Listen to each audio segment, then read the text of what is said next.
Ladies and gentlemen, that was Act 1, Maltese Falcon, starring Edward G. Robinson, Gail Patrick, and Laird Krieger. We'll hear Act 2 in just a moment. Here's Sally. Why, she seems a little out of breath. And so would you be, Mr. DeMille, if you've been caught in the path of a young whirlwind these last few days. Well, that makes you to be quite in a delicate condition. Who's this little tornado that's got you all tired out? My little cousin Susie. She's just 17, just out of school, and she's been staying with us. She's cute as a kitten's ear, and my, is she popular.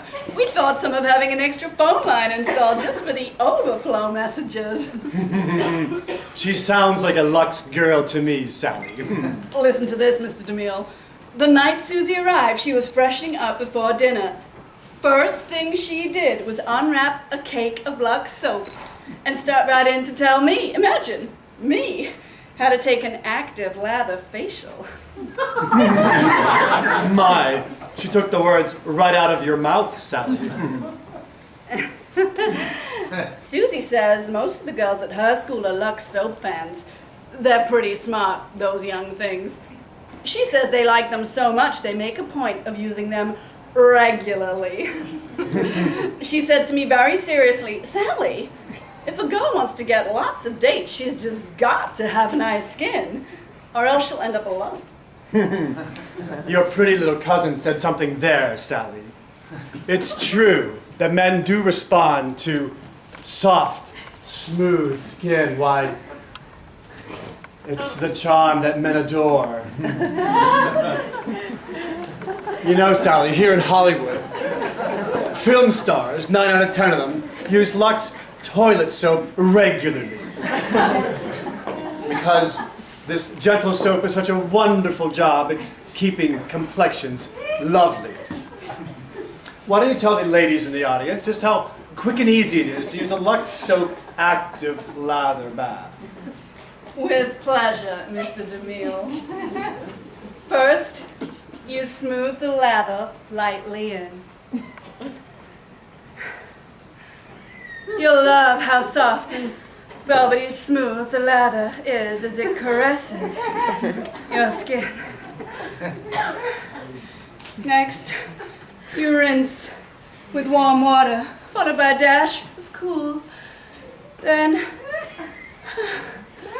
pat dry, soft towel, and that's all. And yet you'll find every trace of dust and dirt and stale cosmetics has vanished from your skin, left you feeling smoother and softer, looking so fresh. Try these active lather facials every day for 30 days. See if you don't find them a wonderful aid. Yes, thank you, Sally, thank you. Thank you, Sally.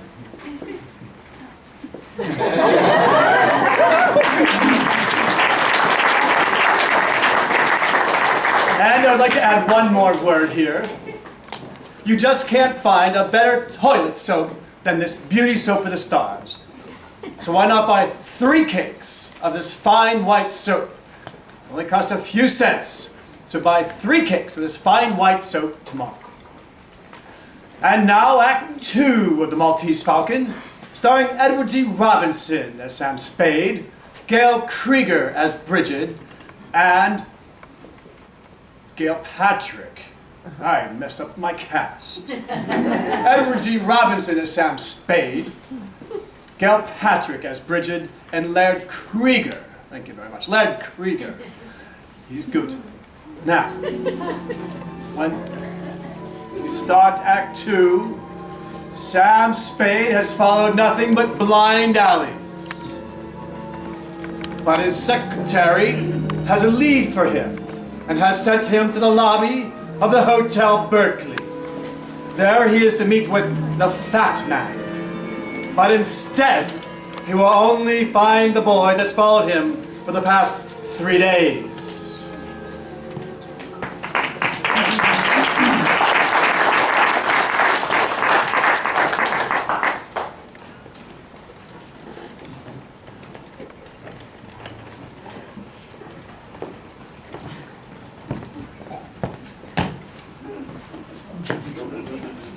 All right, Sonny, where is he?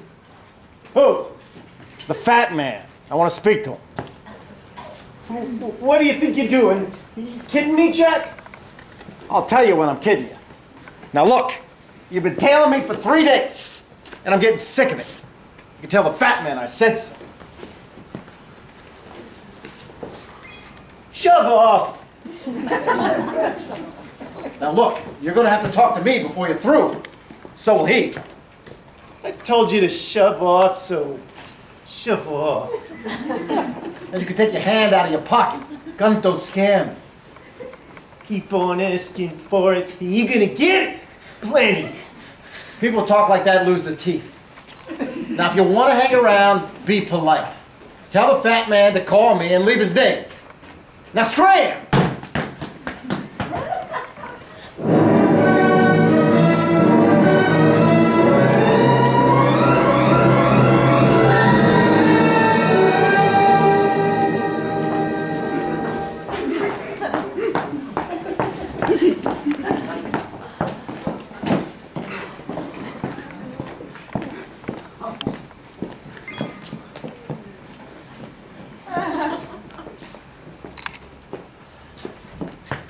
I've called 3 times this morning and then just barged in.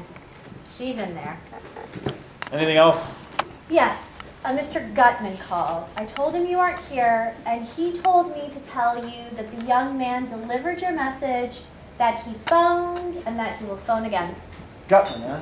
That must be the fat man. All right. Thanks, Doc.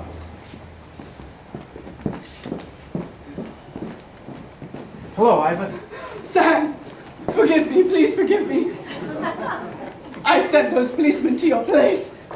I was mad, crazy with jealousy. I told them if they went there, they would learn something about Miles's murder. What made you think of that? I was mad, Sam. I wanted to hurt you. Did you tell him who you were? No. Sam, dearest, Where did you call from? from the drugstore across from your place. Well, look, you better hurry on home. The cops are gonna want to know what's going on, and you got to figure out what story to tell them. Oh, and by the way, where were you the night that Miles was murdered? Home. I was. No, you weren't. But if that's your story, you know, it's fine by me. You better hurry home.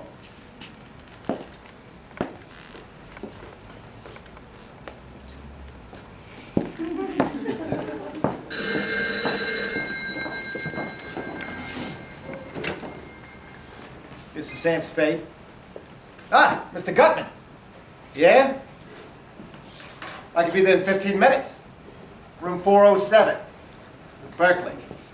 Got it. See you soon.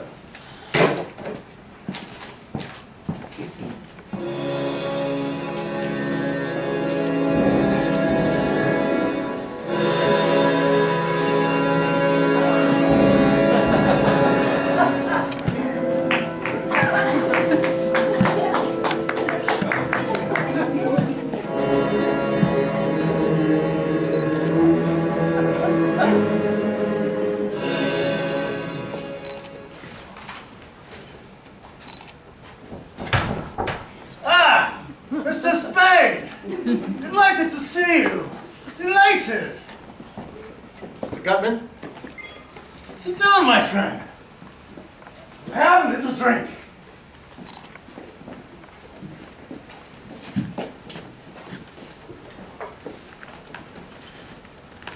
Say when, Mr. Spade. I'll leave that to you. Excellent! Excellent! I distrust a man who says when. He's got to be careful not to drink too much because he can't be trusted when he does. Well, sir, here's to plain speaking and clear understanding.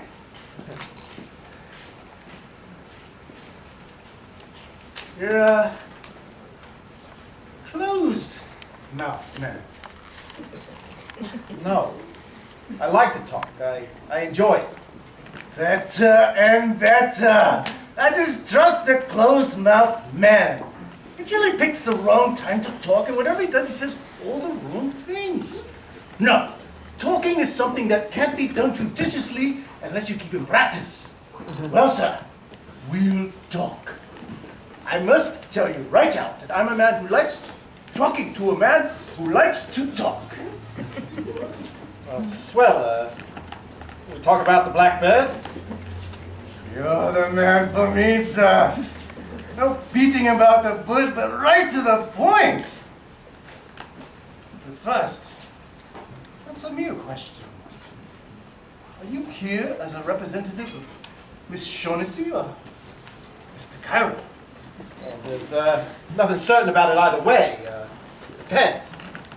Which will you represent? It will be one or the other. Not necessarily. Who else is there? Well, there's me. Ah, wonderful, sir. Wonderful. I do like a man who tells you right off that he's looking out for himself. Don't we all? I don't trust a man who says he's not. Swell, can we talk about the Blackbird now? Let's. Mr. Spade, you any conception of how much money could be got for that black bird, as you call it? No, I don't. Oh, I told you $500,000, you call me a liar. No, not even if I thought so. You know what the bird is, of course. No, I don't. You don't? Me, they didn't tell you?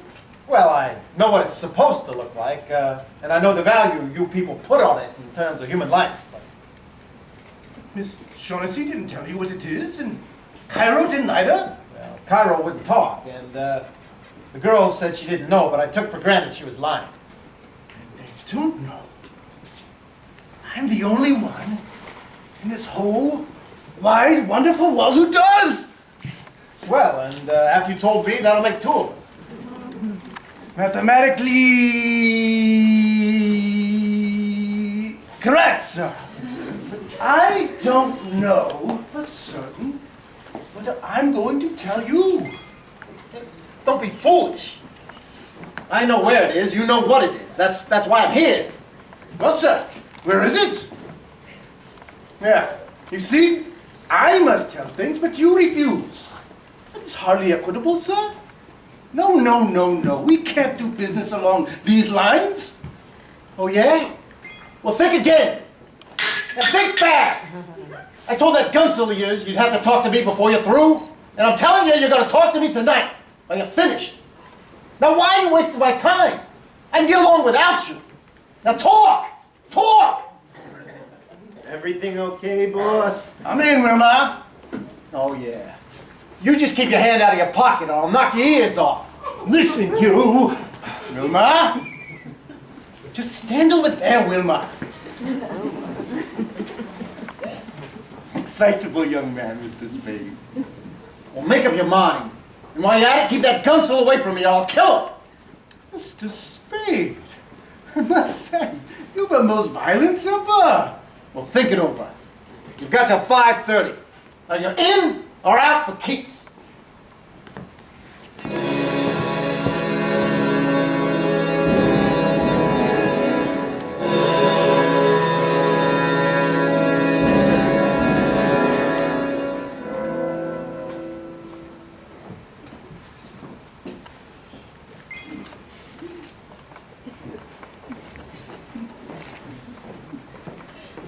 Oh, hey, Sonny. Wants to see you. Well, I didn't expect to see you until 5:25. I hope I didn't keep you waiting. Keep on riding me, they'll be picking iron out of your liver. The cheaper the talk, the gaudier the patter. Now look, is he ready to talk to me? Yeah, he's waiting for you at the hotel. So get going. All right. Come on, this will put you good with your boss. Mr. Spade? There's your Gunsel 6-shooter. You better put it somewhere. He may hurt himself. Ah. Well, what's this? A crippled paper boy took it from him, and I asked him to give it back. Now to get you, Spade. One day I'm gonna let you have it right in the face. Calm down, Wilma. Just stand over there like a good boy. Why My God, sir. You're a chap with knowing. Yeah, I'll fix you a drink. By the way, I owe you an apology. Never mind that. Let's talk about the black bird. All right, sir. Let's. Mr. Spade, this is going to be the most astounding thing you've ever heard. And I say that knowing a man of your caliber and profession has heard some astounding things in his time. What do you know, sir, about the Knights of Rhodes? Nothing. Well, they were crusaders, Mr. Spade. In 1539, these crusading knights convinced the Emperor, Charles V, to give them the island of Malta. He had but one condition, that in return, they pay him a tribute of a falcon, an acknowledgement that Malta remained under Spain. Do you have any conception of the extreme, immeasurable wealth of the order of that time? They were rolling in wealth. For years, these knights are taken from the east. Nobody knows what spoils of gems, precious metals, silk and ivory. The holy wars were largely a matter of loot. The knights were profoundly grateful to the emperor for his generosity toward them. And they hit upon the happy thought of sending him not an insignificant live bird, glorious, golden falcon, crusted from head to foot, finest jewels of their covers. Well, sir, what do you think of that? I don't know. These are facts, sir. Historical facts. Not school book history. Not these alternative facts that you people in this city so love to swim in. True. Historical facts. The knights sent this jeweled bird to the emperor in Spain, but it never reached Spain. A famous admiral of buccaneers took the knight's galley and the bird. Then, in 1713, it turned up in Sicily. In 1840, it appeared in Paris. It had by then acquired a coat of thick black enamel, so that it looked like nothing more than a fairly interesting black statuette. Then, in 1923, a Greek dealer by the name of Carileus found the bird in an obscure shop in Athens. No thickness of enamel could hide the value from his eyes. 3 cups, sir. Thanks. To hold it safe, Carileus had the bird re-enameled. I got wind of his find, but by the time I reached Athens, I had learned the bird was gone. And Carileus, murdered. That was over 20 years ago. It took me 20 years to locate that bird. But I did. I wanted it. I'm a man who's not easily discouraged when I want something. I traced it to the home of a Russian general, one General Kimitov in Istanbul. I sent some agents to get it. Well, sir, they got it. And I haven't got it, but I'm going to get it. Well, where's this General Kevin? Kimitov? He died. Very suddenly? His heart. Was there a knife in it or a bullet? Your glass, sir. Thank you. Now, before we start to discuss prices, how soon are you willing to produce the Falcon? A couple of days. Ah, that's quite satisfactory. Now, sir, here's to a fair bargain. Profits large enough for us both. Drink up. So, what do you consider a fair bargain? 25,000 when you deliver the Falcon to me. And another 25,000 later on. Oh, I'll give you a quarter of what I realize on the Falcon. That should amount to a vastly greater sum. Greater? How much greater? Shall I say 100,000? That would be the minimum. Minimum, huh? What would be the maximum? What would you say to $250,000? You think that Dingus is worth $1 million? At least That's a lot of dough. a lot of dough. So the minimum, the maximum would... Maximum? The maximum? I refuse to guess. There's no limit to how high it could go. That is the one and only truth about it. What's the matter, Mr. Spade? Are you feeling ill? I'm feeling what you put in that drink? The drink? Oh, I drugged it. You'll be unconscious very shortly, Mr. Spade. You better lie down. I wouldn't want you to fall. Oh, dear, dear.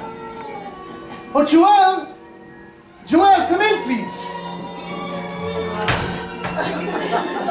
Is he...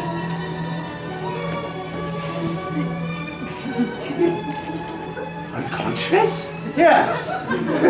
You know, Joelle, he's a very interesting character. The kind of man I enjoy dealing with. We pause now for station identification. This is the Columbia Broadcasting System.